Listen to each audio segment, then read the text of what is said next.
kailangan talaga natin magkaroon ng source ng pagkain katulad sa leap year. Siyempre, alam naman natin na talagang damo yung dapat na matikman nila sa araw-araw. Hindi lang puro feeds kasi pagka feeds, unang-una, hindi natin na ano yung kanilang ano dahil siyempre yun yung ano nila eh. Baga, yun yung lahi nila. Sa mga talong Stevie, tayo po ay bumalik dito sa MM Farm ng San Antonio, Quezon. Tayo po ay nagtanong ulit ng ilang impormasyon, lalong higit sa pag-aalaga ng ganito mga baka, yung mga breeding. At ito po, kita nyo naman po, pinapakain na yung mga baka nila dito. Kaya samahan nyo sa ating video dito sa ating cattle farm visit dito sa San Antonio. Balik tayo dito kay Sir Marlito ka, no? Ayan. Ano pakain nyo ngayon? Fresh, ano? Yung mga yes. Oo. Ayan. Tayo napabalik dito, titingnan natin yung mga pakain nila dito. Ay, hindi pa pala makapasok dito at inaayos pala to, ano? Matagal-tagal pala rin itong ano, under construction. Kasi magiging ano nila, sir. Tunay talaga ng baka nila. Ito. Malawak na to. Hindi na dumaan ng winter, hindi sila mabasa. Ayan.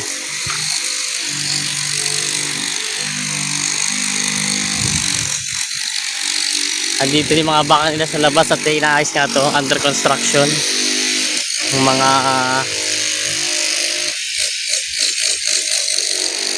kulungan nila.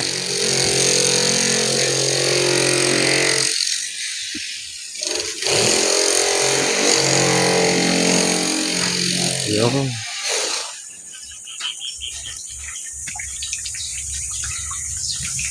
nandito sa labas. Malawak pala ito dito ang alpasan nyo, ano? Ang malit ba? Ano? Kumbaga magdadagdag kayo. Yung mga baka nila dito, malalahi. Ayan, nakasunod na sa kanila yung mga baka. Ayan. Ang dami. Parang balita ko naglabas kayo ng mga baka? 13 heads. Ayun yung mga dapat napuntahan ko dito na medyo mahina lahi. Ayan. Yung mga baka nila dito. Ayan si Posing, may dala na rin. Alin? Itong red. Ano? Nakakatakot, baka tayo matungtungan. Ayan. Ayan, dami.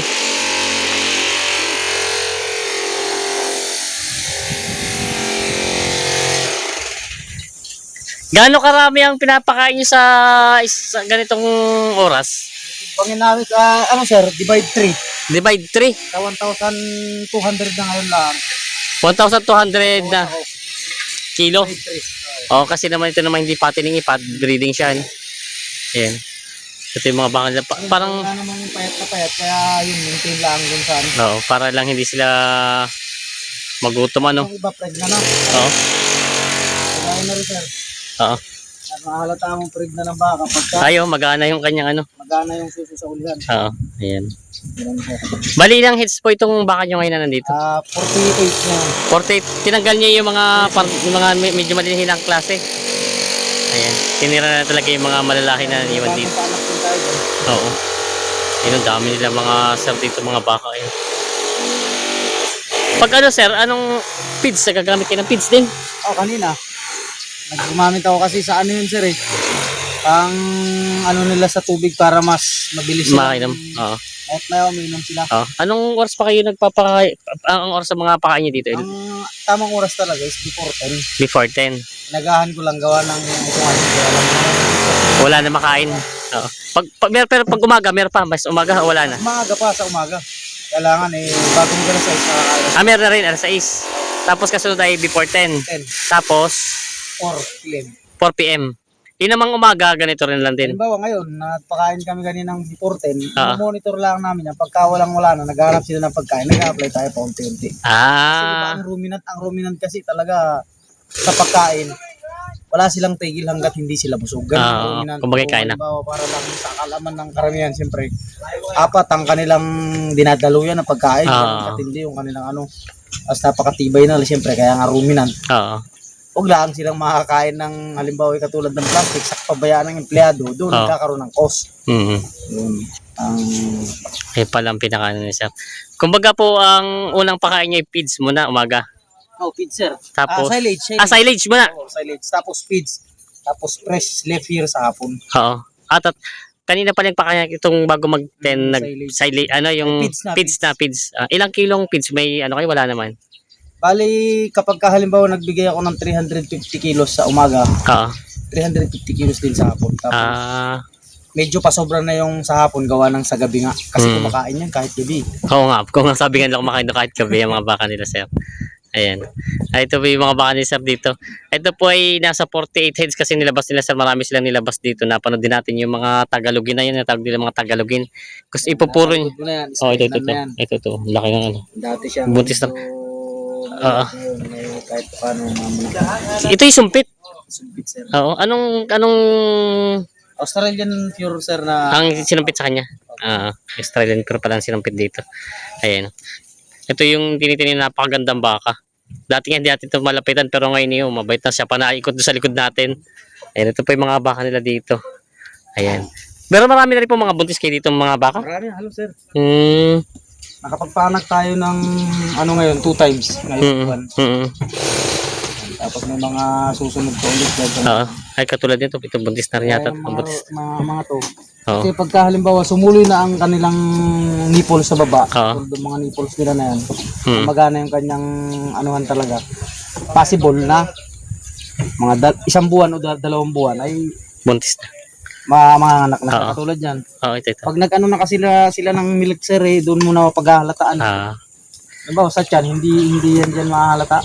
Oo. Hindi ko mo malaki yan tiyan, kala mo buntis na. Oo. I-check yung ilalim mo yun. Kagaya nito, yan, pasuloy na ang kanyang. Oo. Kailangan talaga natin magkaroon ng source ng pagkain katulad sa leap year. Siyempre, alam naman natin na talagang damo yung dapat na matikman nila sa araw-araw. Hindi lang puro feeds kasi pagka feeds, unang-una, hindi natin na ano yung kanilang ano dahil siyempre yun yung ano nila Baga, yun yung lahi nila. Oo, sa Animals. sa damo talaga sila Grass talaga yung grass talaga. kailangan sa araw-araw. Oo. So yun po dapat po pala yung katulad dito Kailangan hindi sila nawawalan sa araw-araw. Kailangan nakakatikim sila ng damo. damo talaga sir. Oo. Like leap year or whatever na damo kinakain sa Oo. araw-araw. Hindi mapapayo mo doon sabi kasi kayo parang ito wala na itong kakain. Kailangan talaga muna priority mo Kailangan malimbawa, kailangan din silang tutukan talaga. Halimbawa, ito parang exercise na lang nila sa Oo. dahil Wala nang damo. Wala nang talagang damo. Ah. Kailangan nating umulan ulit. May lugar naman sila para maging safety pag dumating tayo sa winter, kagaya nitong pa-winter na. Oo. May mga inaayos tayo dyan na ano. Ayan. Sure. Yan, ang pinapalitan niyo po ay corn silage, napier, tsaka yung feeds. Nagaano man tayo ng ano, kung halimbawa hindi sila familiar sa spine grain. Spine green. Yung tinatawag na soya, na ganuhan ng taho.